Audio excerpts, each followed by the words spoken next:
Farmacias Medicity, la cadena de farmacias más grande del país, ahora llega a tu casa. Pídenos a domicilio al 1-800-633-424. 1-800-633-424. Quédate en casa. Damos la bienvenida a la socióloga Angélica Abad, politóloga. Vamos a hablar sobre la situación política del país y las elecciones del 2021. Le damos la bienvenida. La semana pasada, o esta semana que termina en realidad, se fue develando bastante el panorama político ecuatoriano. Partiendo del anuncio de Jaime Nebot, se catalizó un tanto la política ecuatoriana. Hasta el momento, al cierre de esta semana, contabilizamos ya aproximadamente 15 potenciales candidaturas que se disputarían las elecciones presidenciales para el 2021. Quisiéramos conocer su opinión sobre este panorama. Buenos días, Gustavo. Nos escuchan, gracias por la invitación. Efectivamente, el panorama electoral está complejo. Es complejo no solamente digamos, desde mi punto de vista, no es tanto que hay 15 candidatos o 15 posibles candidatos, sino que no hay candidatos, ¿no? ¿Quiénes realmente se presentan? ¿Qué liderazgos fuertes tenemos? ¿Qué partidos tenemos? Es todavía una incógnita que está por resolverse y que está por resolverse todavía más a la luz de toda la división interna y todos los conflictos que existen al interior de la autoridad electoral, y donde ahora también empieza a tomar un papel el Tribunal Contencioso Electoral. Entonces, hasta que no tengamos ese panorama claro, difícilmente vamos a poder saber luego quiénes realmente van a presentarse en la elección. Y junto con eso, el tema de los liderazgos políticos de nuestro país y de la ausencia de partidos, ¿no? Porque el último gran partido que teníamos, de alguna forma de alcance nacional, era Alianza País, cuyas decisiones han terminado por convertirlo en un partido minoritario. Y luego tenemos, claro, gravitando dentro de todo este panorama a Rafael Correa y a los seguidores correístas, que no dejan de tener, digamos, eso sí, una base firme de un 20% aproximado del electorado. Y como digamos, un macro en torno a todo esto, tenemos el tema de la pandemia, que efectivamente está presentando una serie de dificultades que ya incluso rozan con limitaciones a la libertad de competencia y a la libertad del voto libre e informado, ¿no? Entonces no sabemos, estamos en un punto bastante crítico, creo yo, con respecto al calendario electoral. Para mí lo más sensato sería francamente aplazar las elecciones, como en su momento solicitaron la mayoría de organizaciones políticas, pero claro, el argumento del Tribunal Contencioso Electoral, del brazo técnico del CNE, es que eso no es posible porque sería inconstitucional. Yo no sé hasta qué punto nos están violando otras normas constitucionales en este actual calendario electoral, pero claramente está todo forzado, ¿no? Es la impresión que nos está dejando el accionar del Consejo Nacional Electoral. Antes de ir a un análisis un tanto más puntual de los potenciales candidatos a la presidencia de la República, de acuerdo a las declaraciones que han hecho actores y partidos y movimientos políticos en esta semana, quisiéramos también conocer su opinión sobre la terna que ha presentado el presidente de la República, Lenín Moreno, para vicepresidente de la República, terna sobre la cual la Asamblea tendrá 30 días para decidir, y si es que no lo hace, María Paula Romo se convertiría de oficio en la vicepresidenta. Bueno, yo creo que la salida de Otto Sonnenholzner, más allá de, digamos, de alguna forma hacer una afirmación un poco tácita sobre lo que quiere él en su futuro político, también demostró esa división que existe al interior del gabinete de Moreno y, digamos, de dos fuerzas, ¿no? Una un poco representada por una derecha más tradicional, que vendría a haber sido Otto, y luego lo que es la influencia de la ex-ruptura 25. Y creo que en la terna de Moreno, más allá de que esté escogiendo, en el caso de la ministra de Gobierno, a una cartera de Estado que es sumamente fuerte y que podría dar entonces paso a una figura como el vicepresidente o la vicepresidenta, el hecho de que también se incluya Juan Sebastián Roldán muestra el poder que tienen ambos personajes al interior del gabinete, ¿no? Son los, digamos, son los dos miembros del gabinete de Moreno con mayor poder al interior y son los que están aspirando a la vicepresidencia. Luego la tercera figura, francamente, para mí era un poco desconocida, investigándola, un poco vi que había ocupado algunos cargos, pero dentro de gobiernos en el 2002, en el 2006, en distintas etapas, pero mucho más vinculados a la cuestión técnica, ¿no? Entonces, en ese sentido, sobre ella no se tiene mayor información de trayectoria política propiamente hablando, a diferencia de Roldán y de Romo, que sí tienen una larga trayectoria desde lo de la ruptura de los 25. En la Asamblea parece difícil lograr los 70 votos para elegir a uno de ellos, por lo menos no existe ya la coalición que antes le integraba, creo, entre otros partidos que actuaba conjuntamente con el correísmo y movimientos independientes, y no es difícil de que tenga que darse una elección de oficio en este sentido. Sí es posible porque la coalición se rompió en enero, ¿no? Formalmente, pero si usted ve la aprobación de las dos leyes de urgencia económica, más otras leyes anexas que se necesitaban aprobar para que esas pudieran funcionar, han estado actuando de facto, ¿no? Han estado apoyando a Moreno. Con la salida de Sonnenholzner, eso a lo mejor cambia, ¿no? Ese balance en la Asamblea. Pero sí es difícil, sobre todo porque en el caso de la primera figura, María Paula crea ciertas divisiones y tiene una relación tensa con muchos de los asambleístas, ¿no? Y su gestión ha sido muy criticada, y el hecho de que los asambleístas le apoyen también ellos están viendo de cara a las elecciones, es decir, las próximas elecciones no son solo presidentes y vicepresidentes, también son y están jugándose sobre la mesa su reelección. Entonces, todo ese juego va a entrar en consideración. La salida de Sonnenholzner se produce de una forma, en ese sentido, bastante irresponsable, ¿no? Con miras al futuro político y el calendario electoral, porque cualquier tipo de decisión política en este momento es una decisión de campaña electoral. Ahora, ¿cómo ve usted la elección con o sin María Paula Romo? Es decir, si es que María Paula Romo es la ungida o si es Juan Sebastián Roldán. Los dos tienen una característica en común, que han sido calificados como miembros y predominantes en la denominada Mesa Chica, y esta Mesa Chica fue una figura creada por el propio presidente de la República, que incluyó algunos personajes, altas figuras del régimen, de quienes se dicen son los que han venido realmente manejando al país, manejando, para decirlo coloquialmente, al presidente de la República, Lenín Moreno. La figura del vicepresidente de la República, del nuevo vicepresidente elegido, podría ser una figura decorativa, sin mayor trascendencia, que es lo más usual en la política ecuatoriana, pero con la presencia de cualquiera de los dos personajes, Romo o Roldán, y dada la situación que se ha vivido en los últimos meses, casi años ya, con la presidencia de Lenín Moreno, hay otros analistas que señalan se convertiría prácticamente en el nuevo presidente, en el tomador de decisiones en Ecuador. ¿Qué opina usted sobre estas posibilidades? Bueno, para mí la figura de los vicepresidentes en el Ecuador no es tan desapercibida, ¿no? Es decir, sobre todo si vemos la historia del 96 en adelante, en donde varios de ellos han terminado los periodos de gobierno, ¿no? Para los que fueron electos como presidentes de la República, justamente. Creo que hay que mirar muy bien a quién va de compañero de fórmula, ¿no?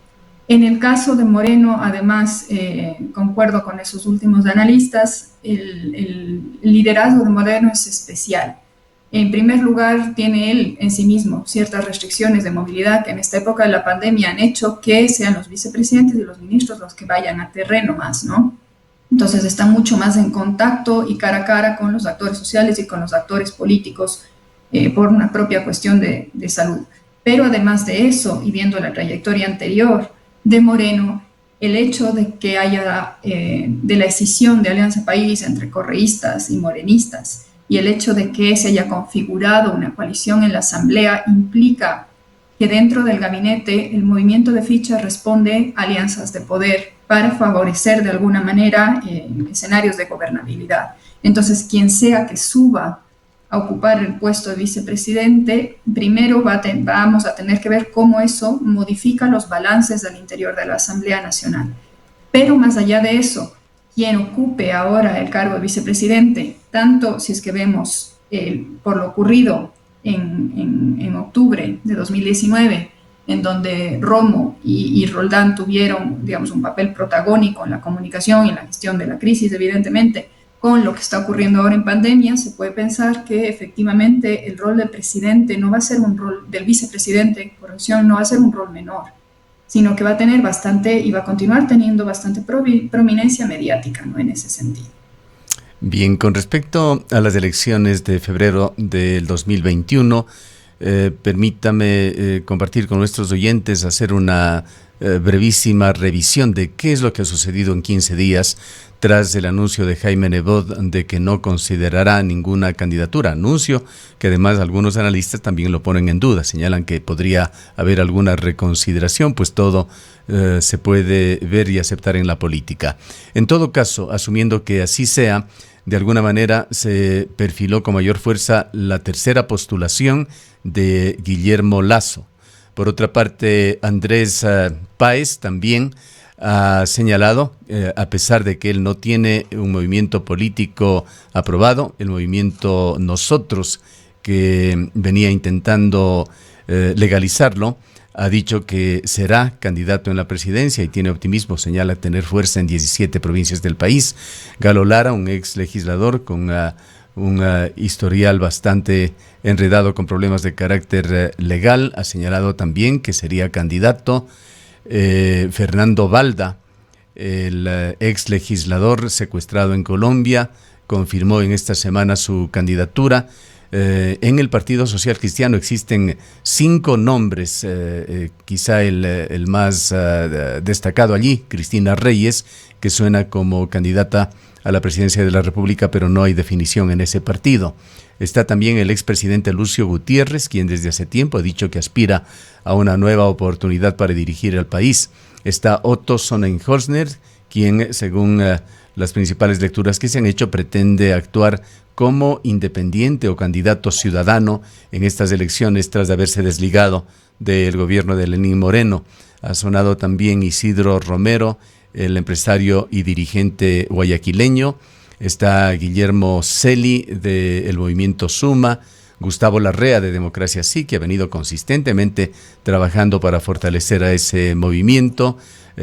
Otro de los anuncios fue de Carlos Rabascal, un comunicador. En el sector indígena está por verse quién podría ser candidato. Jaime Vargas y Acu Pérez han señalado que de ser escogidos por las organizaciones podrían considerar la posibilidad de ser candidatos. Está la coalición Unión por la Esperanza, recién reconfigurada en esta semana, que intenta lograr legalmente que Rafael Correa pueda convertirse en candidato, y a esto tendríamos que sumar posiblemente algún candidato del gobierno, si es que no es Otto Sonnenhorstner, pues el gobierno ha dicho que hasta el momento no lo tiene, pero es probable que Alianza País Morenista también ponga un candidato. Con eso estaríamos hablando, me parece que de 15, 16 o 17 precandidatos, 17 opciones que se perfilarían. Un panorama bastante complejo, pues volvería a darse una situación de dispersión, sin un perfil claro, por lo menos por el momento, de coaliciones que puedan atribuirse a determinadas tendencias. Y le falta Carrasco. ¿Quién de ellos que se me va? Carrasco. El exprefecto, Paul Carrasco. Paul Carrasco, tiene razón. Él también aparentemente está tratando de consolidar su candidatura. Sí, correcto. A ver, sí, es un escenario fragmentado, es un escenario de fragmentación que hemos venido observando, digamos, desde las últimas 2 elecciones, más o menos, ¿no? La cantidad de candidatos era alta. También en el 2013, claro, la diferencia es que Correa arrasó con más del 60% de votación y en segundo lugar lejano quedaba Lasso con el 20%, ¿no? En las últimas seccionales ya tuvimos esa fragmentación. De hecho, en Cuenca fue un fenómeno sui generis, porque nunca habíamos tenido tantos partidos nuevos ni tanta dispersión del voto. Tenemos en el Ecuador un problema que es esa falta de vínculo entre las organizaciones políticas, los líderes y la ciudadanía. Y eso da pie para tremenda dispersión del voto. Luego, si es que usted mira realmente entre los nombres que me ha dado, quienes tienen la capacidad de aunar votos a nivel nacional, porque una elección presidencial y la elección de asambleístas nacionales no tenemos que ver quién es capaz de obtener cierto caudal de votación en las provincias, sino a nivel del conjunto ecuatoriano son muy pocos los candidatos que realmente tienen opciones. Y como digo, a mí me parece que lo que demuestra es que en Ecuador los líderes políticos y la política a veces caminan por un lado y la ciudadanía y los intereses sociales caminan por el otro, ¿no? Por eso incrementa las frustraciones. Normalmente cuando ciudadanías activas como la ecuatoriana, movilizadas, salen a protestas, están en calles, luego hay un partido, una organización política que debería reunir eso y trasladarlo, ¿no? Para incorporarlo dentro de todo el proceso del sistema político para traducirlo en algo. Y ahí tenemos un problema, porque no hay realmente políticos, organizaciones, partidos que transformen esas demandas ciudadanas en algo más sustancial. Independientemente de quién sea, yo creo que el candidato, los candidatos que vayan a aparecer de cara a las próximas elecciones van a tener ese como gran problema, es decir, conseguir primero un caudal de votación que no disperse, sino que aúne, que se ve imposible, y en segundo lugar alejarse bastante de la demagogia. Van a tener que tener mucho cuidado porque estamos en un punto económicamente crítico, socialmente crítico, estamos en una crisis importantísima y, digamos, cualquier anuncio de corte demagógico, como los que suelen inundarse a nivel de campañas electorales, después puede causar rupturas institucionales más importantes, porque lo que tenemos que pensar es que estamos en un escenario mucho más frágil que el que tuvimos en la década de los 90, en términos de realidad socioeconómica, ¿no? Y cuando la realidad socioeconómica es apremiante, entonces la ciudadanía está mucho más crispada y es normal que esté más crispada. Entonces, de cara a la próxima elección, este es un problema, la cantidad de candidatos, pero otro problema es que por más que pongamos 20 candidatos en la mesa, realmente cuántos de ellos son una verdadera opción. Y luego podríamos pero eso ya va de gustos, ¿no? De posición ideológica y demás, ¿cuál sería el mejor candidato?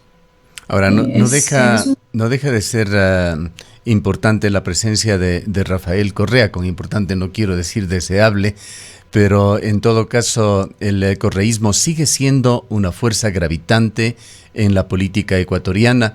Ese discurso de victimización combinada con un alarde de su fuerza electoral que mantiene Rafael Correa es real y cómo afectaría al desarrollo de estas elecciones que se darán en apenas 7 meses. Bueno, es la pieza clave del desarrollo de las elecciones, ¿no? Como mencioné al inicio, tiene un caudal de votación base y es el único de las fuerzas políticas que tiene un grupo de votantes duros que no se va a mover porque efectivamente creen en la figura de Correa, creen en el proyecto de Correa y cierran oídos a cualquier otro tipo de crítica o a cualquier otro tipo de evidencia de que a lo mejor esto no fue tan así. Y ese es un 20% del electorado que está ahí fijo. Por tanto, si es que Correa o un candidato correísta, ¿no? que sea capaz de identificarse con esas mismas filas de partido, ingresa a la lid electoral, ese podría estar actuando de bisagra, no para ganar elecciones en primera vuelta, sino para configurar la segunda vuelta presidencial y luego de nuevo para configurar o para garantizar de nuevo a los correístas una presencia importante en el legislativo. ¿Cuál es su lectura sobre la apuesta de Jaime Nebot? Él ha propuesto una consulta popular, ha señalado que uno de varios candidatos, tienen por lo menos 5 los socialcristianos precandidatos, podría ocupar esa dignidad, pero en filas socialcristianas también se acaricia la idea de que si Otto Sonnenhorstner pasa a una segunda vuelta, el apoyo social cristiano sería directo. ¿Qué piensa usted sobre esto? Bueno, sobre las razones que ha dado Nebot, ¿no? Más allá de sus cuestiones familiares, yo creo que es una decisión política bastante sabia por parte de un candidato que ha logrado, digamos, por un líder político que ha logrado muchísimo a lo largo de su carrera y que ya tiene construida, digamos, su imagen, ¿no? Y que tiene su caudal político y va a mantener su caudal político. Lanzarse a la presidencia en un escenario como ahora es es bastante riesgoso en términos de cómo después, tienen que pensar cómo después vamos a traducir todo esto a gobierno. Pero luego también la figura de Nebot siempre ha estado muy, muy enquilosada en la provincia del Guayas, ¿no? Y en la costa ecuatoriana. Si recordamos en las elecciones de 96, Nebot pierde porque en segunda vuelta con Bucaram, porque en la sierra votamos a Bucaram, ¿no? Preferimos Bucaram a Nebot, ¿no? Entonces, y eso, que era un liderazgo que estaba creciendo, si quiere, a nivel nacional, en el 2019, a finales de 2019, con esas desacertadas declaraciones que tuvo respecto del movimiento indígena, cuando Moreno se trasladó el gabinete a Guayaquil, yo creo que volvieron a retirarle muchos de esos apoyos y ahí sufrió un duro golpe su futuro en términos de la proyección del liderazgo nacional.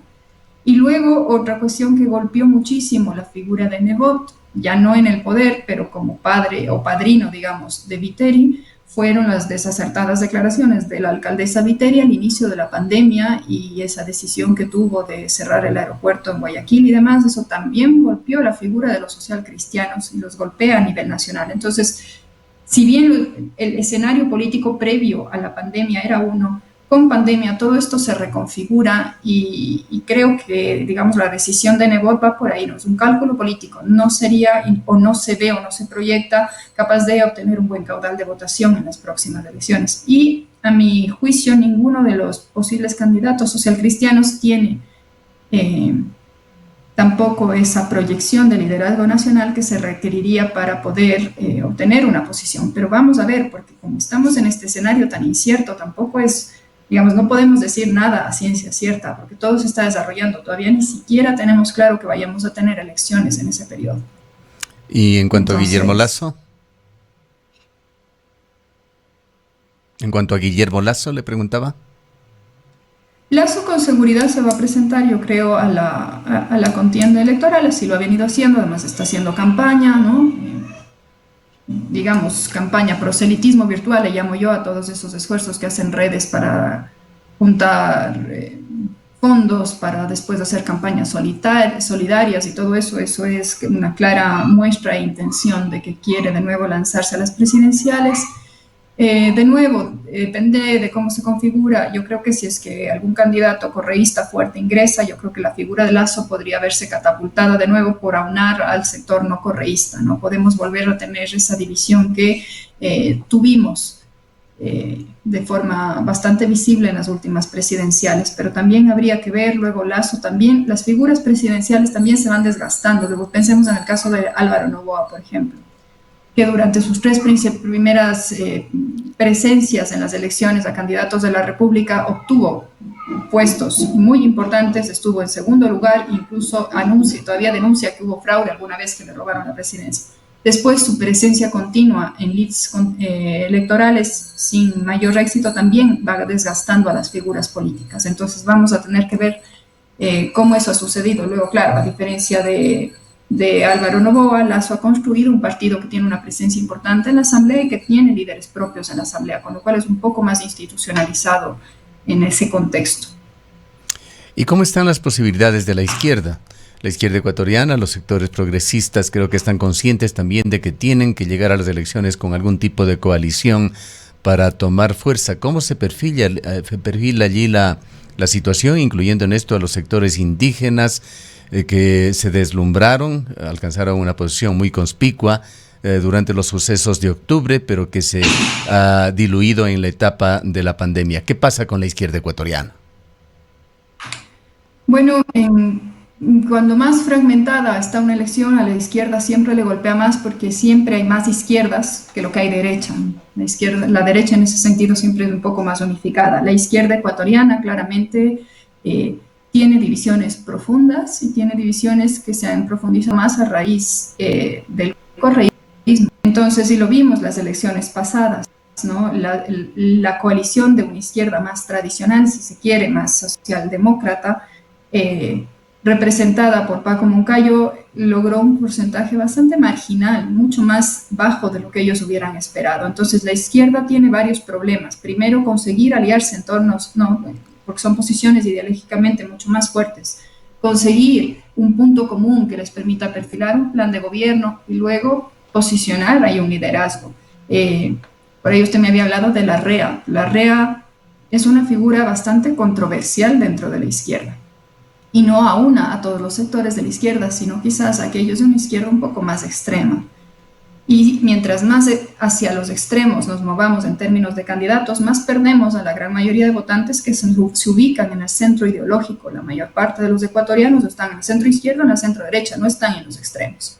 Por tanto, la izquierda en sí mismo va a tener que, que pensar muy bien si es que realmente quiere lograr la presidencia o si es que pone un candidato que le permita, por el contrario, reunir el caudal de votación necesario para tener representación en la Asamblea Nacional. Esos son los dos objetivos posibles de presentación presidencial. Ya, un tema final también relacionado con la política ecuatoriana contemporánea es el del Consejo de Participación Ciudadana y Control Social. Hay una agrupación ciudadana que quiere proponer una consulta popular para desaparecerlo o en su defecto modificarlo radicalmente para que pierda poder político en el Ecuador. El Consejo de Participación Ciudadana ha hecho un esfuerzo por tratar de mejorar su imagen, pero ahora con el concurso radial de frecuencias ha quedado muy claro, vuelve a quedar en entredicho y es evidente su sesgo correísta, la veeduría que ha puesto con personajes extremadamente polémicos el concurso de participación ciudadana y control social, da cuenta de que hay una altísima influencia del correísmo dentro de su estructura, un troll declarado del correísmo justamente en estos días objeto de una acción por parte de Facebook, ha dejado este tema en evidencia, lo cual ha llevado a una protesta formal de Fundamedios, que ha retirado a 2 de sus miembros también de esta veeduría. ¿Qué opina usted sobre este organismo? ¿Debería darse paso a esa consulta popular, que sería lo más saludable con respecto a este organismo para la política ecuatoriana? Bueno, yo estoy de acuerdo con la desaparición del Consejo de Participación Ciudadana y Control Social. De esto, me acuerdo de viejas discusiones de cuando de cuando íbamos a votar por la elección, por la Constitución de 2008, cuando se distribuían, ¿no? O sea, recuerdo que mandaron imprimir cientos y cientos de constituciones de bolsillo, ¿no? Y quienes nos interesaba la cuestión revisábamos y teníamos esta figura extraña, ¿no? Como este cuarto poder ciudadano que no se entendía muy bien dentro de los propios principios de la democracia, porque el poder verdaderamente ciudadano en una democracia está en la Asamblea Nacional, ¿no? La Asamblea Nacional es el órgano de representación popular y donde se supone deberían estar reflejadas el pluralismo y la diversidad social. Y de ahí, de donde está o auténticamente reposa, al menos desde la parte ideal o desde la tradición teórica, la voluntad popular, ¿no? Que es la Asamblea, deberían surgir las autoridades de organismos de control. Claro, el escenario que teníamos antes era que por negociaciones políticas que se daban por debajo de la mesa se ponían a las autoridades de control y que obedecían de nuevo a intereses partidistas. Pero al menos ahí teníamos, un cierto equilibrio de poderes. Con esto, cuando crearon el Consejo de Participación Ciudadana y Control Social, lo que hicimos, creo los ecuatorianos, muchos sin darse cuenta, es trasladar esa competencia que antes estaba en la Asamblea Nacional al Poder Ejecutivo, quien organizaba todo el tema electoral, quien es el que proponía las ternas y a la larga en cuyas manos estaba la elección de quienes lo componían. Y durante todos esos 10 años de gobierno de Rafael Correa vimos lo que hacía la imparcialidad con ese organismo electoral. Luego, ¿qué cambió? Cambió que los elegimos, pero en realidad esa elección, si usted ve la cantidad de votos nulos y de votos blancos en torno a la elección de esos candidatos, y si es que nos dedicamos a revisar qué es lo que proponían esos candidatos, nos damos cuenta que muchas de sus propuestas incluso no tenían nada que ver con las funciones que tiene este órgano. Luego, nada nos garantiza que esas personas realmente puedan tomar las mejores decisiones en cuanto a la designación de los organismos de control. Entonces, para mí, el origen debemos regresar al origen. Eso, la elección de las autoridades de control tiene que volver al seno de donde reposa el poder popular, que es efectivamente la Asamblea. Luego, ¿qué es lo que tenemos que mejorar ahí? Los mecanismos de designación, de control y de transparencia, que es una cuestión que en el Ecuador debemos mejorar en todos los niveles y en todas las instituciones para evitar imparcialidades, para evitar escándalos de corrupción, para evitar una serie de cuestiones. Pero sí, a mi juicio debería desaparecer porque me parece que es una muletilla que favorece al Ejecutivo. Y dependiendo de la fortaleza del Ejecutivo, pues podrá o no manipular más o menos al Consejo de Participación Ciudadana y Control Social. Bien, queremos agradecerle mucho por su presencia en esta mañana, Angélica Abad, politóloga, quien se ha referido a la situación política coyuntural de Ecuador con sus proyecciones hacia las elecciones del 2021. En el Ecaustro, desde hace 20 años, trabajamos día a día para generar la energía que tú necesitas. Hoy, renovamos nuestro compromiso de servir a la región y al país, generando desarrollo con conciencia y conservación ambiental y siempre mirando al futuro. El Ecaustro es